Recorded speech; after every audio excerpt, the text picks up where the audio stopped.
Oke,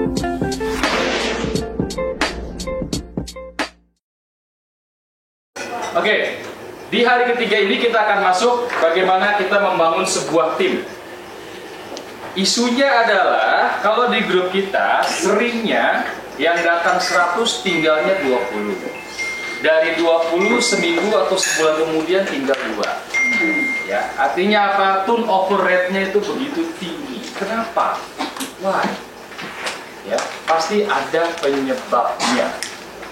Oke, teman-teman, di sini kita akan bareng-bareng belajar bagaimana membangun sebuah tim, ya, yang loyal.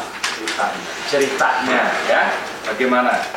How to build a great team? Bagaimana membangun sebuah tim yang hebat? Ya, kalau kata Opa Jordan, sebuah talenta akan membantu Anda memenangkan sebuah permainan, ya. Tetapi sebuah teamwork dan intelijensi akan memenangkan sebuah kejuaraan. Dan kalian ini karena adalah sebuah tim yang harus kalian menangkan bukan permainannya, kejuaraannya. Karena kalian bersaing kompet antar tim, antar perusahaan. Nah, jadi ini dianggap adalah dalam sebuah kejuaraan. Seperti itu, ya. Jadi jangan pernah ada yang merasa paling sok hebat, mendominasi, padahal Anda sudah jadi leader. Ya, tetapi Anda yang mendominasi terus, kemana bawahan Anda? Kan Anda ini tim. Berarti Anda sedang memainkan permainan, masuk ke dalam sebuah game, bukan sebuah championship juara. Ya, ini yang banyak tidak disadari, ya, oleh para leader. Sudah menjadi leader, kebiasaan dari SBC, ya, merasa hebat, closing terus, margin paling banyak, sehingga ketika dia sudah memiliki sebuah tim yang besar, dia terus yang mendominasi. Ah, udah, gua aja yang ngerjain. Ah, udah, gua aja yang tutupin semuanya. Dia lupa, ya, bahwa dia ini sekarang ini memiliki sebuah tim. Nah, pada saat dia sudah lelah, ya, manusia itu kan pasti ada life cycle-nya, ya. Pada saat sudah lelah, hancurlah timnya dan dirinya pun ikut hancur.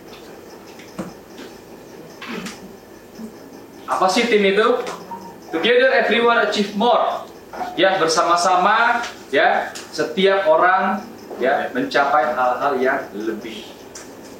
Oke? Nah, tim itu adalah kalau Anda menjadi seorang leader, Anda bisa mencetak orang yang biasa-biasa saja menjadi luar biasa. Karena itu Anda harus menemukan yang namanya potensi orang itu dulu.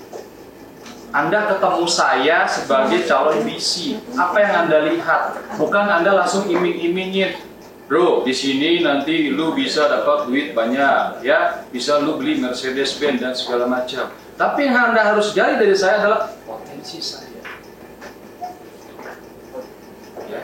Kemudian kalau Anda memiliki talent yang luar biasa, maka Anda harus bisa menjadikannya menjadi sangat luar biasa tentunya.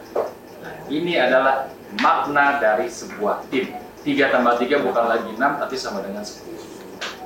Atau mungkin 20, 15, dan sebagainya. Oke. Nah, saya ada sebuah tes, silakan. Perhatikan baik-baik ya, atau bisa perhatikan di handphone, tapi jangan langsung di skip. Sebutkan 1 dari 4 warna kesukaan Anda di bawah ini. Ada biru, hijau, kuning, dan merah. Ya jangan disebut, simpan dalam hati. Masing-masing harus menjawab. Sudah? Kemudian, nggak usah perlu ditulis, tetapi sebutkan ya, pilih dalam hati saja. Sudah? Sudah? Mbaknya mungkin yang baru datang, ada tes mbak? Wah suka gitu, tes apa? Tes kopi. Maju. Warna. Nah, mbak harus pilih warna, ada 4. Biru, hijau, kuning, dan merah. Pilih kesukaan warna apa? Nggak perlu diomongin saya. Kemudian ada hewan, ada 5. Pilih dari sapi sampai babi. Ya, pilih yang mana yang paling Anda sukai. Babi. Sudah? Sudah semuanya ya?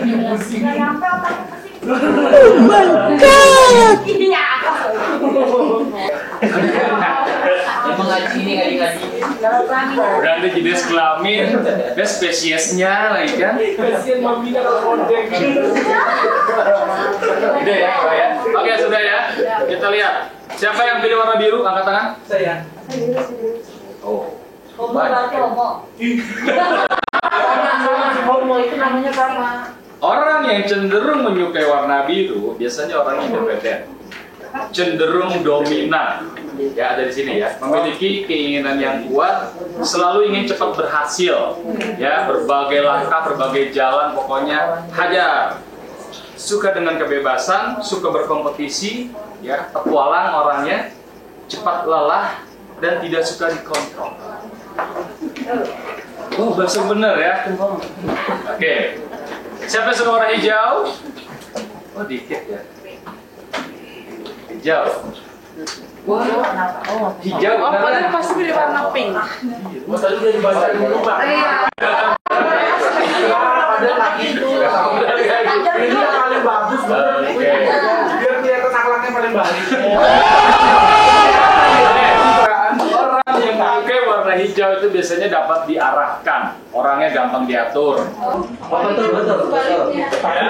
Tetapi untuk performa kerjanya cukup oke, ya. Ya tadi ini suka mengikuti aturan, persistennya tinggi, gigih, cenderung serius, diplomatis, sukanya dia dihormati, ya. Gampang setuju, lebih suka lingkungan yang terkontrol, berpikir kritis. Jadi dia kalau terima aturan atau terima sesuatu, dia nggak langsung terima. Ya, biasanya ada defense-nya dulu. Siapa suka warna merah? Oh, cukup banyak ya. Ini cocok untuk warna biru ya. Ini warnanya beragam. Ya, yang warna merah itu biasanya orangnya optimis, ya. Saya juga suka warna merah, terbuka, ramah, partisipatif, open minded, ya. Bukan PD itu percaya diri maksudnya ya. Ya. Antusias, mudah terpancing tapinya.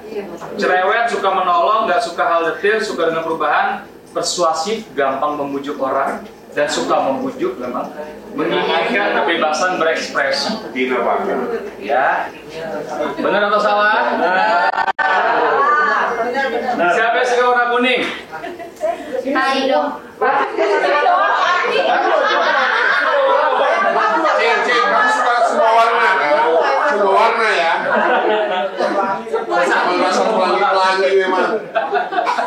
Satu. Mancing tolong ya. Satu aja. Siapa yang suka warna kuning? Dia suka bendera gitu warna-warna.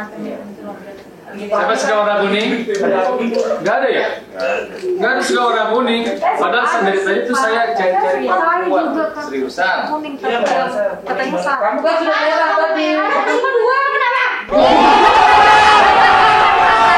Ada kalau suka warna merah.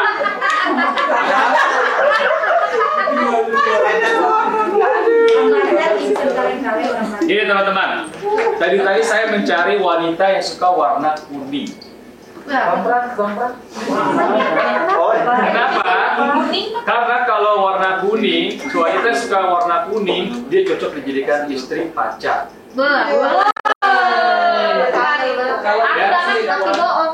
Sabar, pendengar yang baik, setia, ya, orangnya setia, konsen, orangnya menyukai keamanan, kehidupan rumah adalah yang utama. Ya, mengharapkan kehargaan dari keluarga, menyukai sesuatu yang style, nggak suka konflik, nggak suka berantem. Saya ada giginya kuning itu, Ya itu yang ya, warna kuning. Jadi kalau cowok-cowok mau cari istri ya kasih aja warna gitu ya. Bawa kertas warna gitu. Sukanya warna apa deh? Kan? Kalau suka warna yang merah, biru ya. Tapi kalau suka warna kuning, oh deh. Oke, untuk hewan, siapa yang suka sapi? Sapi. Sapi dikit ya. Oke. Wanita karir. Ya, wanita karir.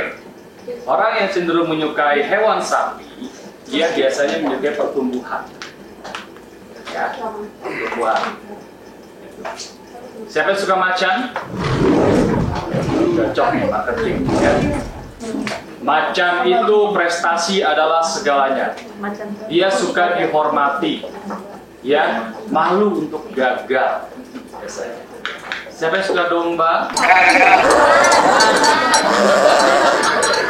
Domba nggak ada juga ya? Aduh, di sini memang nggak ada ini ya, nggak ada perempuan yang jadi calon ibu rumah tangga yang baik kayaknya.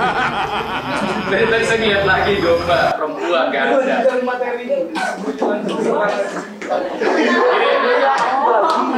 Orang yang suka domba biasanya bucin.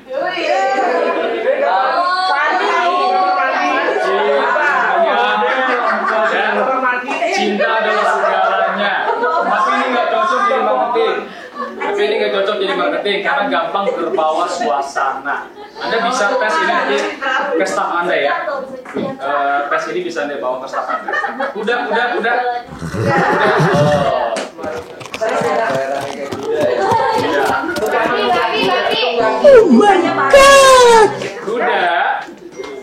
Kuda itu mengutamakan keluarga di atas segalanya.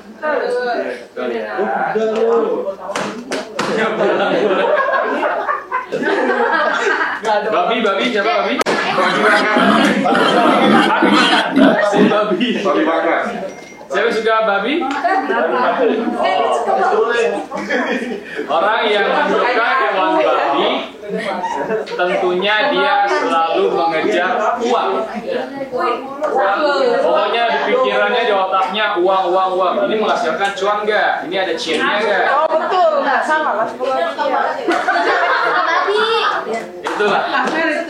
Oke teman-teman, tesnya sudah berakhir. Ya, itu semoga membantu untuk mengenal karakter kalian nantinya dan karakter dari staf kalian.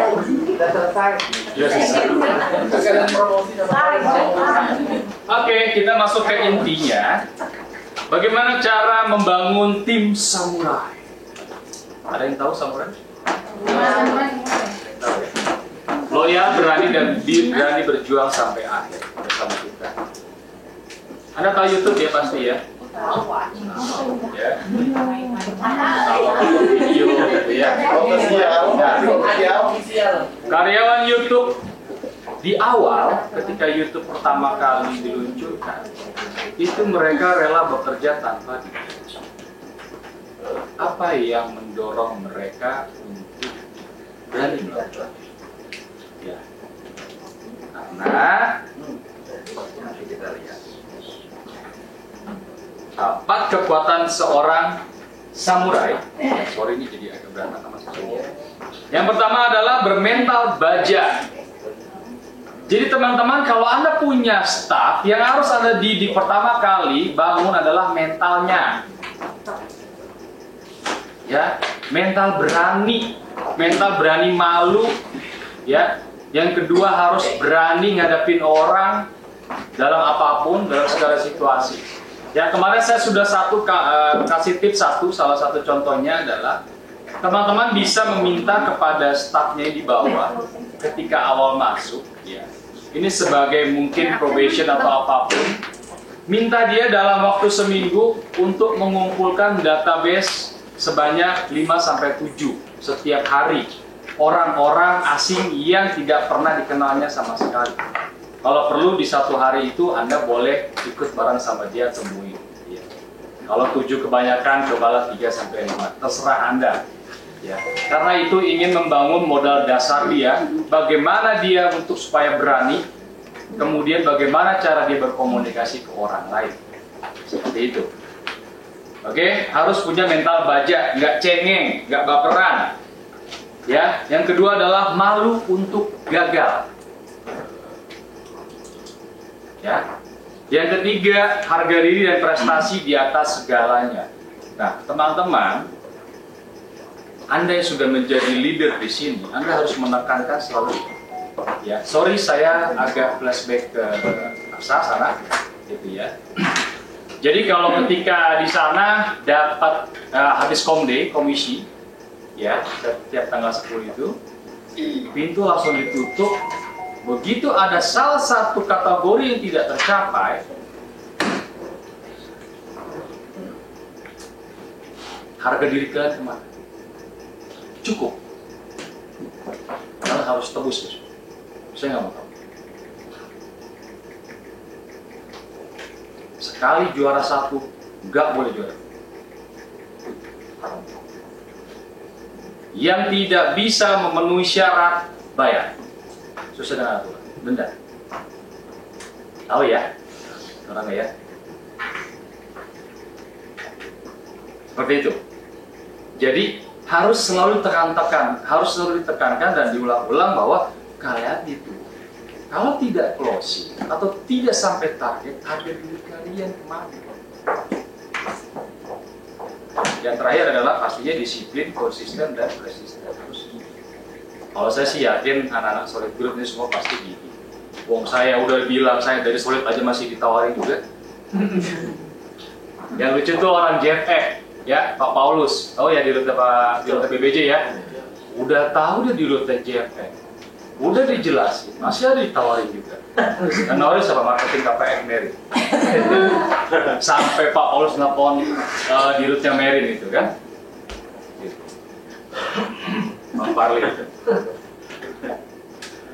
Nah, apa yang membuat performa orang supaya sustain? Ya, kinerja maksudnya ya. Sustain itu tetap berkelanjutan. Ya. Selama ini kalau kita masuk marketing ya, pertama kali masuk, selama ini yang kita iming-imingin pasti pertama mobil, uang, jalan-jalan ke luar negeri, bener gak? Nah, bener ya. Oke. Tapi bener nggak sih sebenarnya cara kayak gitu? Kurang tepat. Kurang tepat ya Pak. Kenapa bisa kurang tepat Pak? Karena kalau dia baru masuk, ya seperti yang Mbak bilang di awal tadi, sebenarnya kita kan harus tahu dulu tujuan dia kerja di kita ini apa. Yes. Kalau kita udah tahu tujuannya, barulah kita gosoknya ke situ. Masuk ke sini karena latar, karena ikut teman, it's okay. Dan begitu dia sudah masuk ke sini, tugas kita lah untuk brainwash. Nah, teman-teman, secara garis besar, orang bekerja itu didorong oleh dua hal. Yang pertama adalah ekstrinsik, yang kedua adalah intrinsik. Biasanya orang bekerja ekstrinsik, cari gaji, bonus, komisi, reward. Nah, ekstrinsik ini tepat dilakukan untuk para back office. Nah, loh. Ternyata. Jadi kalau kayak misalkan resepsionis, bagian keuangan dan segala macam, pokoknya kalau kamu performanya bagus, KPI-nya bagus, bonus bisa 2 kali, 3 kali, mereka harus kerja. Cocok untuk back office yang tiap bulan makannya gaji dan makannya bonus, THR dan segala macam. Kalau tambah dari Pak. Rajin belajar, disiplin. Ya. Nah, ternyata yang lebih tepat untuk teman-teman marketing yang di bidang marketing adalah intrinsic motivation. Karena apa? Penghasilan kalian dibatasi atau enggak? Penghasilan kalian itu unlimited. Ya. Seperti itu. Oke. Nah, untuk membangun intrinsic motivation, biasanya ini ada 3 hal, ya, ada autonomy, mastery, dan purpose, ya. Biasanya membangun kemandirian, menunjukkan keahlian, ya. Kamu ahlinya apa, Dek? Ya, kamu biasa di mana? Oh, saya biasa, Pak, jadi IO, Pak. Wah, bagus dong. Jadi IO berarti biasanya sering ketemu orang, ngomong di depan publik. Boleh dong kasih training kepada kita-kita, dilatih PD-nya dulu, digali dulu. Kemudian nanti baru habis itu diajak APP. Dek, coba dong tunjukin kemampuan terbaiknya dalam melakukan presentasi. Terus kita presentasi, coba tolong dibuatkan materi presentasinya, bisa kamu coba presentasi. Nanti saya kawal. Contoh, ya, dari sisi master. Nah, ini menurut sebuah penelitian. Jadi di Princeton University pada tahun 1962, seorang profesor namanya Glassberg melakukan uji coba yang dinamakan Candle Problems kepada dua objek kelompok yang diberikan pendekatan berbeda. Nah, profesor itu terkejut, ternyata kelompok yang dijanjikan uang memiliki performa lebih buruk ketimbang yang tidak dijanjikan sama sekali. Ya, ini penelitian psikologi. Nah, hasil penelitian ini dibukukan oleh Daniel Pink dalam bukunya Drive. Ya, Pink secara meyakinkan menunjukkan bahwa extrinsic motivation sering tidak bekerja dalam memotivasi orang lain. Hal yang paling berpengaruh ternyata adalah intrinsic motivation. Jadi kenapa kamu mau bertahan di sini padahal gaji kecil? Aduh Pak, keluarganya kuat, saya dengar gitu. Aduh Pak, saya itu sudah banyak dibantu di sini, ya, dari keluarga saya, bla bla bla bla, ya. Atau juga, aduh Pak, saya di sini itu merasa sudah nyaman aja Pak, karena apa? Saya bisa berkreasi, saya menuangin ide apa aja selalu diterima, belum tentu kalau tempat lain sama. Sering ya kita dengar alasan seperti itu orang bekerja ya. Nah, teman-teman, kita jelaskan beda satu-satu. Yang pertama adalah autonomi. Nah, ketika bayangkan Mas siapa namanya? Mas Frans. Mas Frans, saya suatu hari terima Mas Frans sebagai calon bis. Calon DC, ya kan? Dan calon DC. Maka yang saya harus lakukan pertama adalah, yang pertama, saya sudah siapkan sebenarnya alat tes psikologi. Ya, ini cuma tips ya. Alat tes psikologi kan banyak di googling ya, gitu ya. Saya sudah siapkan. Saya pengen tahu, cuman yang pertama satu, bukan IQ. Normal apa enggak? Bakat Mas ada di mana? Ya. Terus yang kedua, saya akan lebih deep lagi. Saya akan tanya tentang kehidupan personalnya Mas Frans. Mas Frans sudah berkeluarga atau belum? Banyak lagi. Ya. Lalu yang kedua, Mas Frans gimana orang tuanya, bekerja di mana, berasal dari mana? Sekarang kira-kira orang tuanya masih sehat ya Mas? Kalau misalkan ketemu jawabannya, Bapak saya sekarang lagi sakit Pak. Sakit apa Mas Frans misalkan?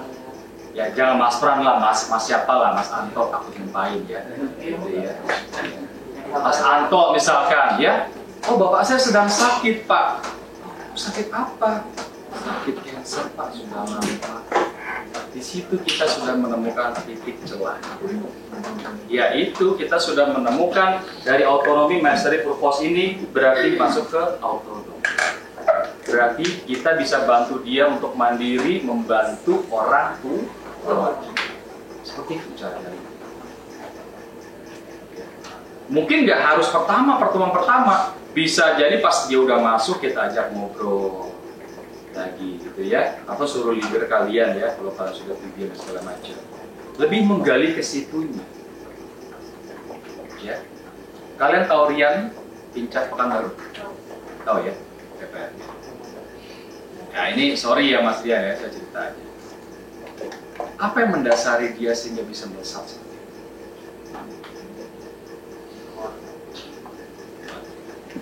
Jadi ada satu kejadian. Dia cerita kepada saya. Jadi ada satu kejadian di mana dia merasa bahwa keluarga dan dirinya itu, harga dirinya dijatuhkan oleh saudaranya sendiri. Dan sejak itu dia dendam, tapi dendam yang baik ya. Dia dendam dia bertekad bahwa keluarga, dia harus mengangkat derajat hidup keluarganya dan lebih daripada si saudara. kita menjadi titik balik dan pegas mood.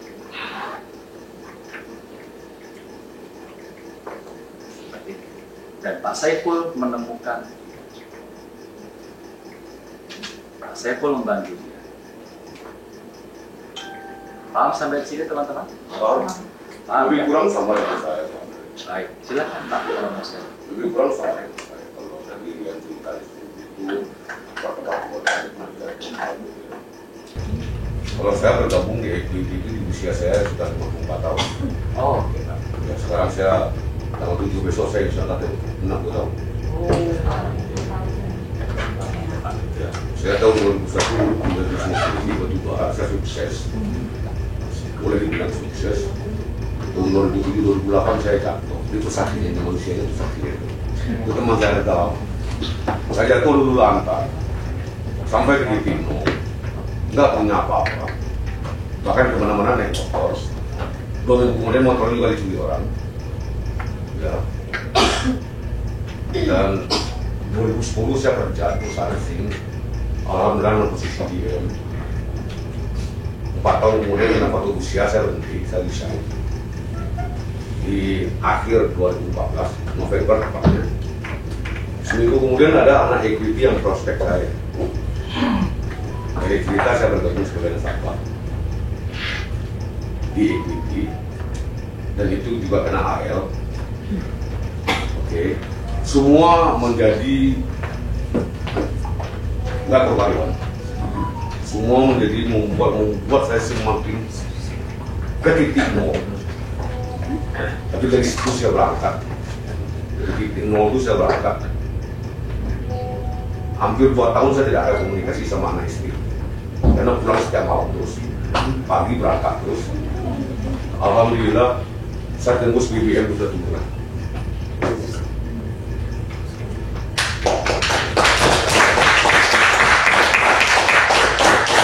Alhamdulillah saya sampai sekarang masih BBM. Satu hal yang saya ingin sharing adalah sukses itu apa yang dikatakan si Bang Norman tadi.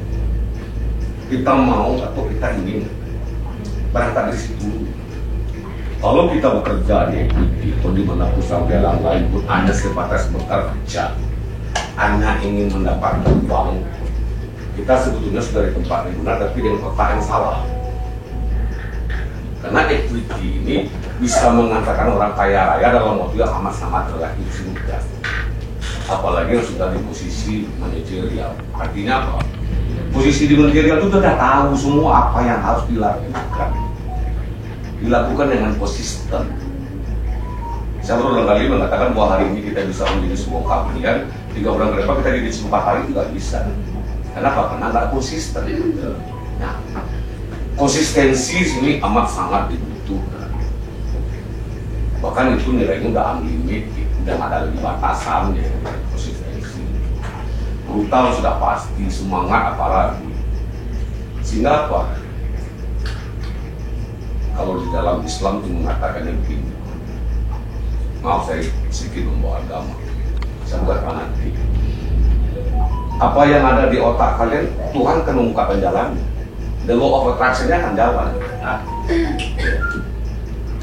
Nah, karena saya berada di titik terendah, semua orang menghina saya, bahkan abang kandung saya menghina saya, keluarga saya menghina saya. Di situ muncul kalimat gitu, bahwa saya pada satu hari akan membuktikan. Meskipun sekarang saya bisa membuktikan, saya tidak pernah membuktikan itu. Nggak perlu juga dibuktikan, karena kesuksesan itu nggak perlu dibuktikan. Ya, adalah orang menontonnya. Kalau kita tetap menjadi orang yang rendah hati, selalu berbuat baik setiap hari kepada siapapun, selalu menjadi manusia.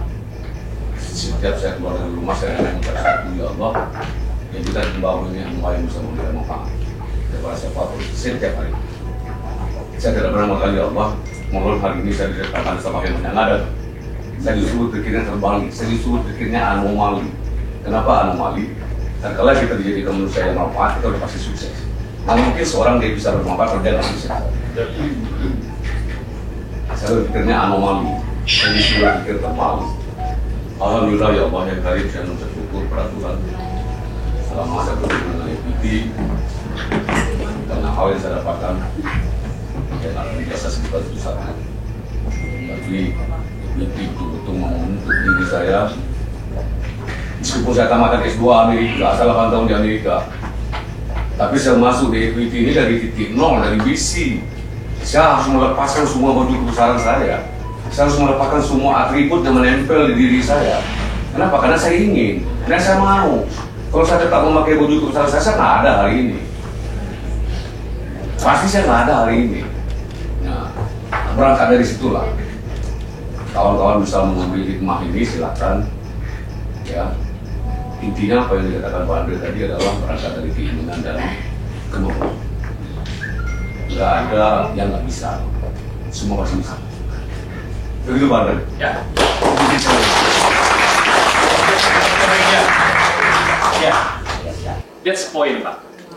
Ya, dan itu yang harus kita coba gali dan cari dari teman-teman staf kita yang di bawah. Pasti memang butuh waktu, pasti butuh waktu. Tetapi kalau kita sudah menemukan mutiaranya, nah orang-orang inilah yang akan menjadi sumber tambang buat kita. Seperti itu. Nah, teman-teman, Pak, ada pertanyaan waktu di cabang lain. Kita ini kan handle puluhan, bahkan sampai ratusan staff. Gimana kita cara menemuin satu-satu, Pak? Anda sebagai seorang leader harus punya helikopter view yang luas. Artinya apa? Anda tidak perlu melihat harus satu-satu jika Anda sudah mendapat punya list 100 atau berapapun. Tapi Anda pasti melihat mana orang-orang yang memiliki potensi dan mana yang tidak. Nah, lakukan klasifikasi seperti itu, ya. Kemudian lebih konsen kepada orang-orang yang memiliki potensi ini. Begitu Anda sudah dapatkan, ternyata memang prediksi Anda tepat, jadikan dia.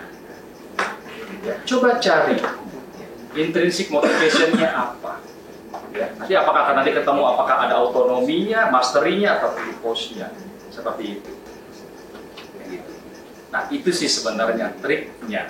Nah, teman-teman, untuk mempertahankan sebuah tim, maka Anda harus menemukan intrinsic motivation mereka.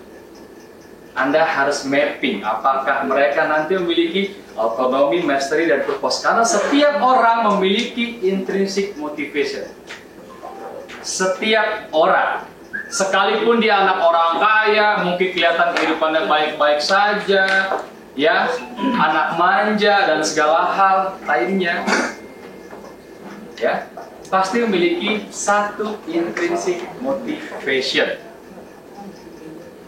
Oke, nah tadi kita berbicara mengenai contoh untuk otonomi tentang si Mas Anto yang ayahnya terkena penyakit kanker. Ya, mastery tadi kita juga sudah kasih contoh. Tiba-tiba BC ini memang dari IO, ya, artinya dia sudah pandai bicara, public speakingnya oke, ya, kemudian juga memiliki relasi juga lumayan luas, gitu ya. Nah, orang-orang yang seperti ini justru kita angkat, ya, kita dorong mereka. Seperti itu, agar mengeluarkan seluruh kemampuannya, seluruh skillnya, ya, untuk ditunjukkan kepada mereka. Karena apa? Orang-orang seperti ini suka show off. Justru kita harus lihat show off-nya sampai mana. Kita tantang terus, kita tantang terus. Jadi kita harus bisa mengenal anak-anak kita seperti orang tua. Kalau Anda nggak bisa mengenal karakter anak Anda, hancurlah anak Anda kalau dibiarkan seperti itu. Oh, Andri ini orangnya begini nih, ya, orangnya suka pesimis dan segala macam.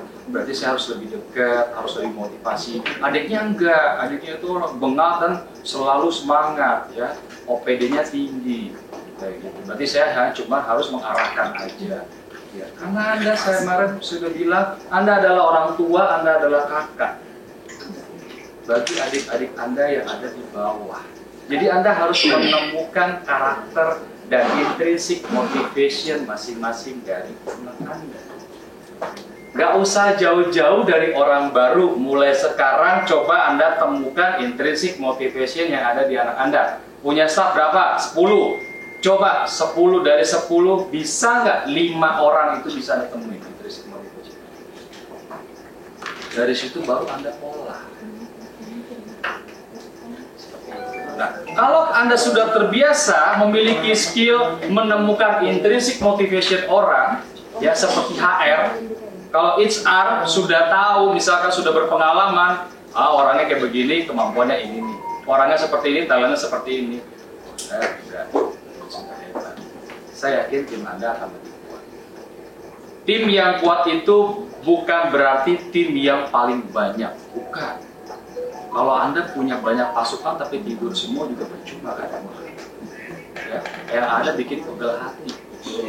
Ya, punya pasukan banyak tapi nggak ada margin, sama juga bodoh. Akhirnya apa? Main statistik. Minimal harus 300 supaya nanti yang kira-kira kerja 50 sampai 100. Akhirnya apa? Main statistik. Seperti itu. Bukan main strategi. Sampai kapan mau seperti itu? Karena nyari orang kan susah kan? Ya, narik orang hari pertama mungkin gampang, mempertahankan yang susah. Ya, kalau saya selalu sharing kepada teman-teman marketing, kalian tahu film 300 ya?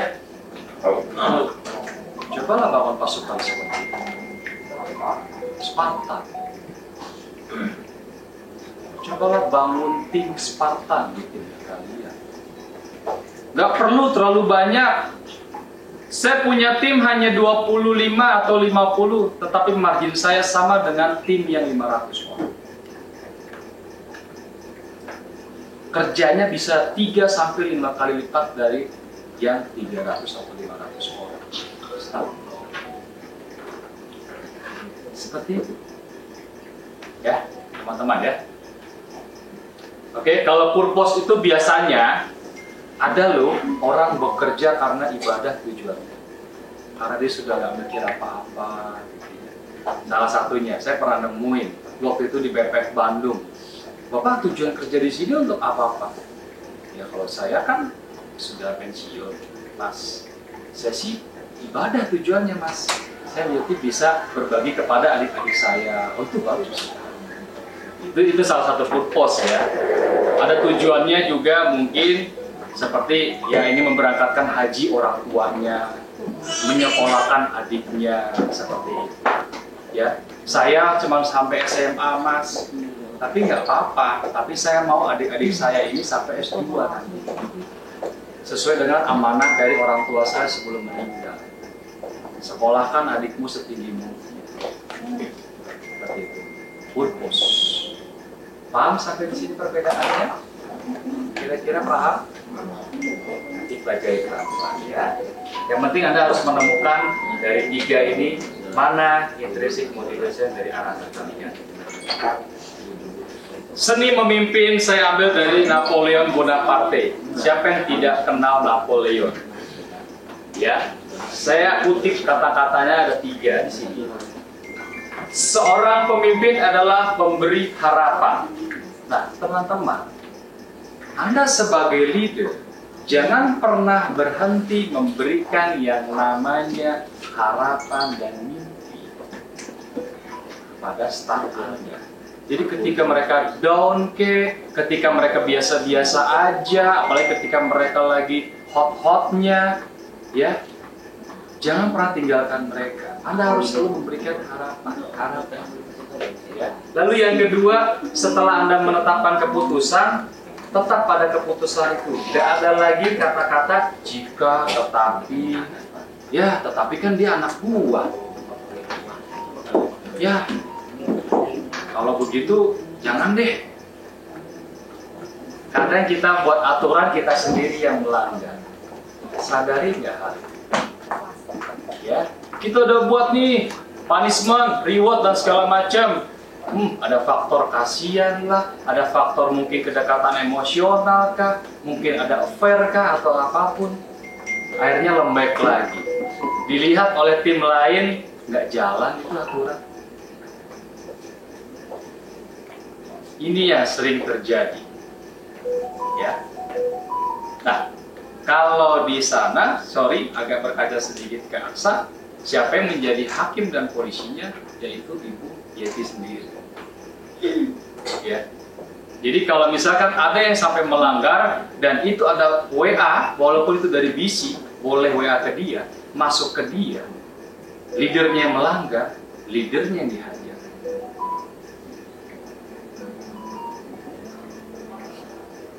Jadi kalian juga sama. Kalian open. Kalian bagi semua nomor sampai ke BC. It's okay, gak apa-apa. Artinya apa? Saling kontrol.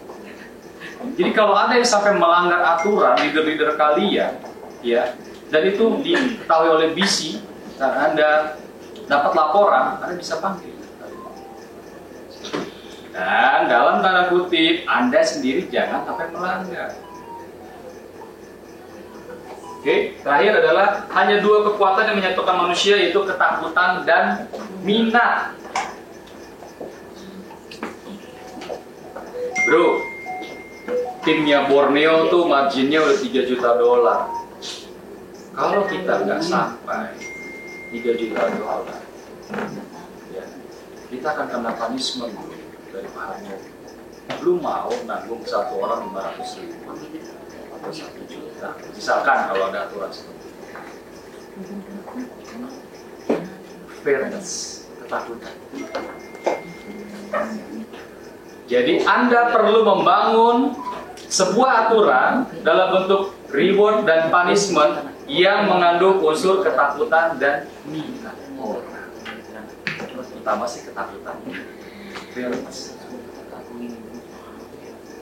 Teman-teman, seorang leader dia harus bisa membangun teamwork, memotivasi staffnya, memiliki kompetensi, ya. Jangan pernah takut kepada perubahan, jangan pernah alergi menerima hal yang baru, ya. Skills, punya tanggung jawab, komunikasi harus lancar, punya kewibawaan, power, dan harus selalu mendukung. Ya, ini as a teori ya, pasti teman-teman juga sudah paham.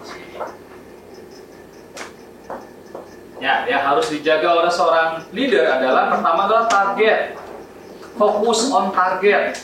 Yang kedua adalah fokus on staff. Ya, harus fokus kepada target dan staff. Udah itu aja, jangan ngurusin perintilan-perintilan. Sering banget kalau manajer, leader itu ngurusin staffnya pacaran. Ngapain kalian ngurusin begitu? Masalah pribadi sampai diurus-urusin. Kalian cuma fokus itu pada dua hal ini aja. Bagaimana mencapai target, bagaimana menjaga tim kalian jumlahnya supaya proporsional, dia sesuai dengan target. Hal-hal lain itu dikesampingkan. Banyak leader yang tidak sadar hal, terlalu kepo, terlalu care, ya. Akhirnya emosi dia masuk, terlibat ke dalam situasi tersebut, dan dia lupa dia itu leader. Akhirnya apa? Banyak leader yang nggak dihormati oleh staff karena staffnya terlalu manja, terlalu dekat. Ya, bukannya saya mengajarkan ada gap jauh ya, bukan. Tetapi Anda harus memiliki yang namanya batasan sebagai leader. Mereka boleh curhat, oke curhat, tapi saya posisikan diri sebagai orang tua. Seperti itu, bukan sebagai teman sebaya.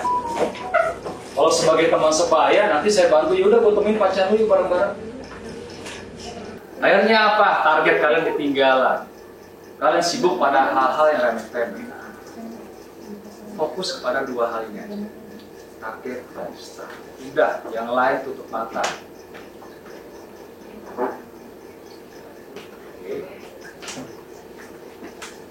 Nah, teman-teman, kunci untuk membangun sebuah tim yang hebat dan loyal, jika Anda bisa, pertama, harus gali mimpinya apa dulu nih. Yang kedua, bantu mereka wujudkan harapannya. Kepada saya satu tips adalah, bantu anak-anak baru, BC baru itu closing pertama sampai kedua. Seperti itu. Kalau perlu Anda kasih garansi. Kalau Anda masuk sini dan tidak closing dalam waktu 2 bulan, saya kasih 3 juta. timnya Moza sering melakukan. Tahu Moza? Tahu Moza biasa, dia melakukan. Kalau Anda masuk ke sini dalam waktu 2 bulan Anda tidak closing, saya kasih 3 juta. Tapi asal ikut aturan kita, rule of game. Karena orang akan believe ketika dikasih garansi. Kalau Anda cuma jelasin lu nanti dapat mobil, nanti dapat rumah, awang-awang itu namanya. Ya, sama seperti orang masuk ke MLM. Tapi kalau Anda berani kasih garansi, kasih sistemnya, alurnya jelas, masuk akal, orang akan believe sampai trust. Ya. Jadilah mentor dan motivator, bukan orator, nggak ngomong doang, nggak perintah doang. Banyak leader, lu tuh harusnya begini, lu tuh harusnya begitu. Ya, tetapi dia sendiri tidak membimbing dan tidak mencontohkan. Nah, sorry teman-teman, banyak dari kita, ya, termasuk saya, ya, saya pernah melakukan dosa ini juga. Kita selalu terjebak kepada masa lalu, masa-masa jaya dulu. Bro, zaman gua dulu, nasabah itu, kalau yang kayak begini, harusnya lu begini, gini. Lu harusnya tuh harus seperti itu. Sorry, yang berlalu itu berlalu lepas. Beda dengan situasi dengan sekarang. Ya, seperti itu. Jadi Anda harus memposisikan ketika anak Anda berkeluh kesah, memposisikan pada situasi yang sekarang. Ya, yang Anda alami, yang Anda lakukan itu hanya menjadi sebagai kerangka pelajaran. Tetapi Anda harus sesuaikan. Kalau zaman dulu sih gue melakukannya ini bro. Tetapi untuk kondisi yang sekarang, ya baiknya lu bisa melakukan hal seperti ini. Bla, bla, bla, bla. Karena kalau misalkan kita selalu terjebak pada masa lalu, maka kita membangun tim yang tidak pernah mandiri. Itu as a follower. Nggak pernah mau mikir, nggak pernah kreatif. Gak ada imajinatifnya. Jadi kalau Anda share apa, semua pada ikut semua. Ya, seperti bebek. Anda harus punya tim singa atau macan, bukan bebek. Ya. Oke? Berikan solusi, jangan cuma marah-marah doang. Ya. Sering banget ini, kadang sorry nih yang ibu-ibu, apalagi kalau lagi mau dapat gitu ya. Jadi aduh, gitu kan, timnya sering curhat. Satu sering loh, dapat WA dari BC, SBC ya. Jadi curhat tentang leadernya. Gitu. Padahal leadernya kelihatannya baik aja sih, gitu ya. Tapi ternyata sama staffnya, wow. Ya, teman-teman. Sebagai manusia emosional itu biasa, itu lumrah manusiawi. Tetapi kita juga harus berikan solusi, ya, seperti itu. Terus membuat, nah ini yang paling penting, reward dan punishment sebagai undang-undang, itu aja udah kuncinya. Dan Anda harus jalankan konsisten, jangan pernah dilanggar. Kalau Anda misalkan dia nggak bisa bawa MCM 5 syaratnya kurang karena denda 50.000 untuk per orang kekurangannya, udah kenakan aja. Gak ada unsur tega dan gak tega. Seperti itu. Aturan is aturan. Ya, seperti itu. Tapi kan uangnya kan juga bukan buat kita kan.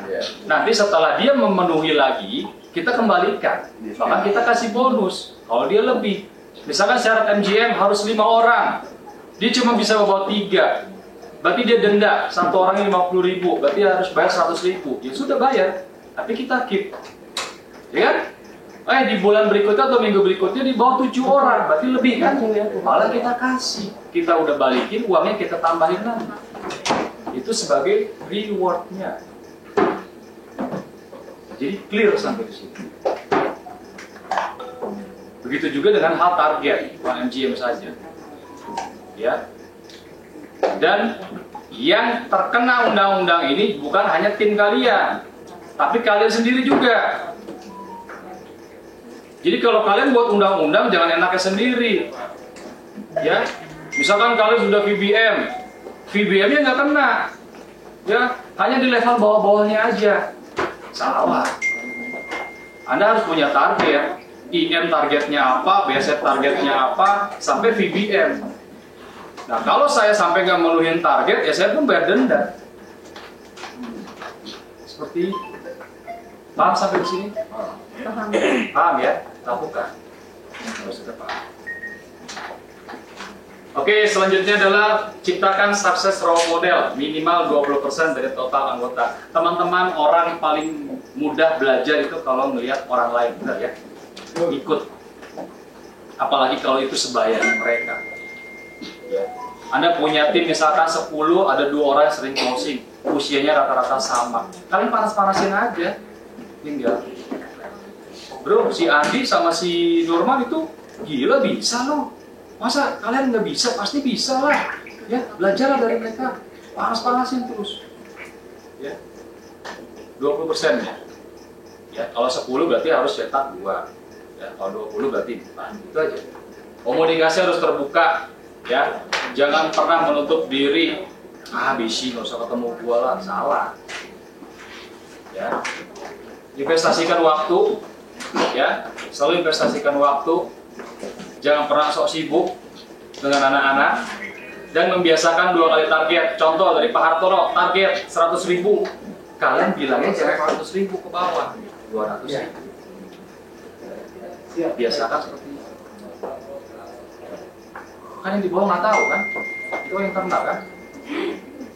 Target dari Pak Hartono 1 juta. Kalian jangan bilang 1 juta, 2 juta yang dikejar. Di kitab undang-undang kalian pasang itu 2 juta.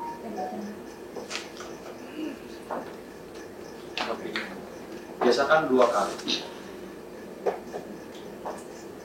Dan ini yang berlaku, lagi-lagi mirroringnya di atas. Jadi kalau target dari Tailo, ya, misalkan hanya 12 juta. Kalau mereka dulu zamannya Almarhum Pak Teddy dijadikan mungkin 24 juta. Terus sekarang di zamannya Bu Yeti bisa 36 juta. Itu target kerja. Jadi kalaupun sesial-sialnya nggak capai target, ya udah capai setengahnya, akan melebihi maksudnya. Kan kalian yang tahu target internal, tapi turunin ke bawah jangan segitu.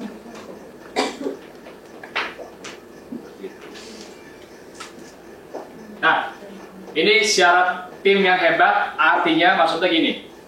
Ini untuk di solid group lingkungan. Setelah saya survei, ya, saya keliling hampir ke 40 kantor. Ya, saya coba petakan, gitu ya, cabang-cabang yang oke. Sebenarnya SDC juga termasuk paling oke, ya, seperti itu. Ini ada 4 syarat, ya. Ini bisa kalian tuangkan, bisa kalian implementasikan ke dalam tim kalian. Yang pertama adalah minimal kalian di bawah kalian itu harus ada 200 staff. Gitu ya, 200 staff. Rata-rata VBM di tempatnya Bu Yeti dia memiliki 200 sampai 300 staff. VBM, IM, ya, SEM itu 200 sampai 300 staff. Oke, 200 staff. Kemudian closing power index-nya harus di atas 10. Sudah paham ada closing power index? Paham ya? Cara hitungnya paham? Tahu? Dan itu harusnya dibuat rapor untuk staff kalian setiap bulan. Ya, harus lebih besar daripada 10. Coba saya kasih contoh. Ada ini laporan kuartal.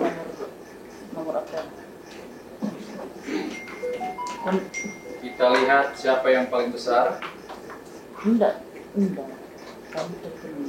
Jangan kegeeran ya, jangan pede. Baca ya.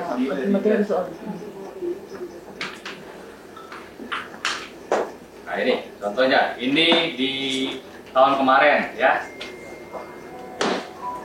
Saya bagi di grup. Ya. Di kuartal ketiga 2020. Nah, Aksa itu 0,11 CPI-nya, Closing Power Index. Sudah di atas 10. Coba bandingkan dengan cabang-cabang apa? 0,0 ya. Jadi kelihatan ya. Kenapa bisa Aksa dan EWF SSC bisa juara? Nah, EWF SSC itu paling besar Closing Power Index-nya. Makanya saya juga rada minder ngajar di sini. 0,48. Lupakan dong untuk EWF. Ngomong gini. EWF SSC ya, kalau kita lihat Closing Power Index-nya memang besar. Tetapi apa yang kurang kira-kira? Jumlah APP. Jadi jangan bangga dulu. Anda belum sebanding. Aksa jumlah APP di atas 2000. Dia masih di bawah 1000. Paham ya? Ya jumlah APP banyak tapi Closing Power Index-nya kecil juga percuma lah ya. Gitu ya. Nah, saya bilang kemarin kan, jangan-jangan database-nya database sampah semua. Bisa jadi. Karena ada apa? Dia tidak melakukan deep profiling. Ya, seperti itu. Pak, Yes, Pak. ini kita keluar dari ini, saya pengen nanya data ini. Ini Aksa perbedaannya kan tinggi ya, di angka 2.300. Ya. Nah, kira-kira dia punya jumlah BC berapa? Oke. Jumlah bisinya. Yang tercatat itu 1.500. Lucu. Bukan bisi. Oh. 1.500. Dan yang aktif 800. Itu BC atau all? Satu orang dua berarti 2 Ya. Jadi Yang aktif 800. dari mereka itu. Enggak nyampe juga kayaknya. Ya, Wajar kalau mereka punya lebih banyak punya cancel. banyak yang aktifnya. itu dari sisi staff ya. Iya. Kita bicara manajer, visi dan segala macam ya. Kalau pembagiannya saya nggak hafal ya. Apalagi paling C1. Itu data tahun 2020 sorry. Itu 1.500, all staffnya dia itu 2020 itu 1.500. Yang aktif 800. Kalau sekarang saya belum update lagi, belum dapat datanya. Ya, seperti itu. Ini Jakarta. KTP 8.000. Nah, yang harus PR Anda adalah perbanyak APP. Ya, betul. Ya kan? Seperti itu. Banyak APP. Closing power sudah oke, tapi coba buktikan dong. Bisa nggak APP 2000? Ya, yang closing 2000 juga. Oh my God! Langsung gila, benar. CPI-nya. Ya. Langsung Taylor harus kasih bonus. Ya, oke, CPI lebih besar itu tadi ya. Sorry itu saya perbaiki nanti langsung 0,10. Terus total leader dan atau manajer minimal 10%. Jadi kalau kalian nanti punya 200 orang harus punya 20 manajer atau leader. Ya, itu formulanya 20%. Nah, yang terakhir yang tadi saya ulang-ulang lagi, reward dan punishment harus konsisten. Kalau perlu kalian buatin itu buku, kalian bagi-bagiin, kalian pasang di ruang kalian, seperti itu. Ya, kitab undang-undang atau Pancasilanya kalian, seperti itu. Oke, teman-teman, itu aja dari saya sebagai penutup. Ya, coba baca baik-baik kalimat ini. Jika Anda membangun pasukan dengan 100 singa dan pemimpin mereka adalah seekor anjing, dalam pertarungan bentuk apapun, singa akan mati seperti anjing. Tapi jika Anda bangun pasukan dengan 100 anjing dan dipimpin oleh seekor singa, semua anjing akan bertempur seperti singa. Mantap. Tapi kita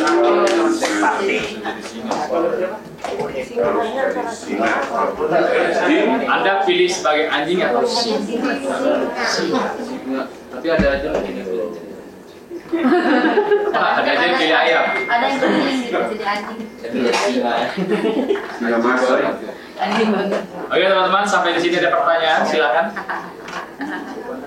Kalau tidak ada, oke teman-teman, ini adalah hari terakhir saya di EWF untuk memberikan training. Ya, sama-sama, tapi nanti bulan depan saya kesini lagi, tapi untuk mengajar teman-teman kalian yang di bawah, SBC, BC dan SBC, ya. Nanti, ya kalian nanti boleh titip pesan seperti apa yang sudah saya sampaikan, boleh nanti disampaikan lagi kepada teman-teman yang menjadi staf kalian, sehingga mereka juga tidak kosong-kosong amat, karena apa yang saya sampaikan nanti materinya nggak jauh-jauh beda, tapi tentunya bukan materi ini, ya, tapi memang masuk dari basicnya dulu, seperti kemarin saya sampaikan ke Bapak gitu kan, mulai dari mentalnya dulu, bagaimana cara bentuk mental yang berani seperti itu, dari situ dulu saya akan berangkat, sama product knowledge, company profile, ya, seperti itu. Ya. Karena yang paling penting modal dari seorang BC dan SBC adalah satu, kemampuan memiliki mental baja, itu dulu. Kemudian kemampuan berkomunikasi. Ya, itu aja. Punya dua hal itu aja sudah jalan. Ya. Yang pertama dari teman-teman, dari seorang leader adalah menemukan intrinsic motivation. Ya, ini yang kita pegang istilahnya. Kalau mereka kita anggap robot, ini kita pegang. Lu gak sayang bro, bokap lu gak sayang bro, ya, adik lu, ya, dikit lagi mau lulus, itu kan kasihan, bantulah. Hal-hal seperti itu yang dinamakan intrinsic motivation. Oke, teman-teman, saya mohon maaf apabila ada hal-hal yang kurang berkenan dari saya selama 3 hari ini. Ya, semoga apa yang saya sampaikan bermanfaat. Ya, bermanfaat atau tidaknya saya akan lihat dari rapotnya EWF SSC. Ya, oke. Terus kemudian yang terakhir saya nanti akan bagikan survei. Silakan nanti diisi oleh teman-teman sejujur-jujurnya. Ya, boleh pakai tim aja, nggak usah pakai nama atau inisial. Ya, namanya Fabregas mungkin, gitu ya. Tapi dikasih nama Jono, gitu ya. It's okay, nggak apa-apa. Gitu ya, yang penting kalian memberikan feedback kepada saya dengan baik. Terima kasih banyak Pak Dray. Sama-sama Pak.